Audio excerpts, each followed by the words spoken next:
I'm going to make you some gluten-free pancakes, not the sweet version, but a savoury version that you can have for a lunch or a dinner. It's also got a beautiful Indian feel to it. Now, what makes these so special, these pancakes, is the use of red lentils. I've always got red lentils stashed in the pantry, and they're fantastic for soups and also pancakes just like this. Now, of course, they're gluten-free, and to bind it all together, I'm going to be using some besan flour, which is chickpea flour.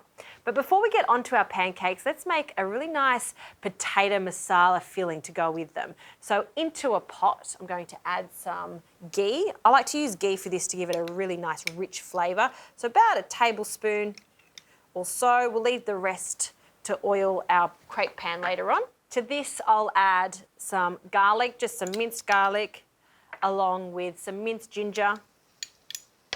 We'll just mix that up into our ghee.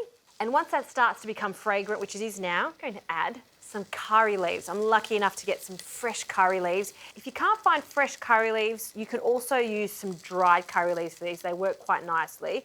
So I'm going to use 3 branches of these curry leaves. Oh, they smell good. All right, once that starts to sizzle, we can add our spices. I have a few whole spices here, some mustard seeds and some whole cumin seeds. I love the nutty flavour of it, along with some garam masala, some chilli and some turmeric. So we'll add that at this stage and we'll give that a stir. All right, while that's cooking away, some potatoes, 2 Desiree potatoes, large Desiree potatoes. I've placed them into some cold water with the skin on. Please leave the skin on because it retains all of their lovely flavour. If you peel it and boil it, we lose a lot of the flavour. So the Desiree potatoes in the skin, and then once it comes up to the boil, we're going to cook that for about 20 minutes until they're just tender. But really, the time depends on how large the potatoes are. So I'm going to roughly chop them. They don't have to be perfect cubes because it is going to be mixed together with all of these spices and then wrapped in the pancake. So rough cubes, so about 1 centimetre dice is what we're after. All right, last little bit of potato and then into our spices. Oh, that smells so good. Okay, now we'll just coat this in all the spices. And this is a dry curry, so you don't want it to be too wet at all. We're just toasting off those potatoes, warming them through, and just allowing them to absorb all of that lovely flavour from the ghee and those spices. Now, in order for this to taste absolutely perfect, you must add a good pinch of salt. Nothing worse than spice dishes like this without the salt. So a good amount of salt, and that can sizzle away while we get onto our crepe batter. So you'll need a food processor for this because we do need to blend our red lentils. These have been washed and soaked overnight. You want to soak them overnight so they do become softer. So into a blender. To that I'll add our besan flour, which is going to bind it all together, a pinch of salt, and then some water.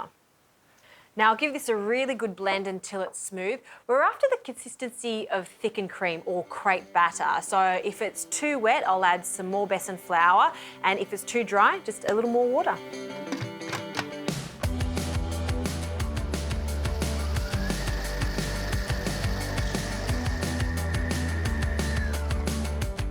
Let's have a look at it. And that's exactly what I'm after, a very thin batter.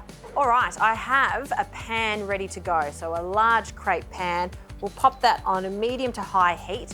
I also like to brush my pan just with a little extra ghee, not only so it doesn't stick, but also for that gorgeous golden finish on it. So brush it quite evenly. That's why a brush is handy for this, all the way up the sides. And then a ladleful of our mixture. Now, it depends on the size of your pan. You may need a ladleful and a half. And you can see why you want it to be quite thin, so it spreads around the pan quite easily. See that? That's what we're after. So swirl it around, cover all the gaps, and you'll see it just start to set. So you can just keep jiggling it until you get it all the way around the sides. That's looking pretty good. Onto the heat, on a medium to high heat, and then just let it set. So you'll know it's time to flip it when it detaches from the bottom. So be patient. I always say the first one's never so perfect. It's always that second crepe that works a treat. So I'll make a few of these.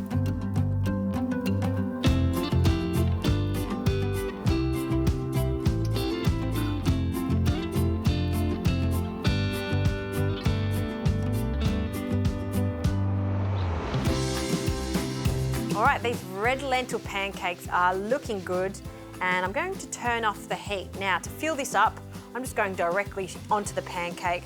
Look at this lovely potato mix here. I could just eat that as is, it's so delicious. So a generous amount in the center, and with a spatula, we're just going to fold over the side. So we'll start on this side, fold it over, squish it together, almost like a French Brittany style crepe.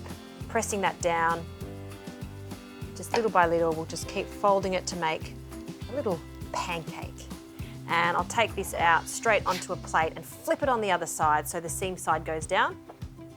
And then just make it look a little prettier by folding those sides in. Crispy top, that's what we're after.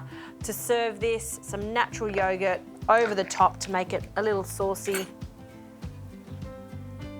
Right in the center there, let that melt away. On top of that, some mango chutney. Oh, I love mango chutney.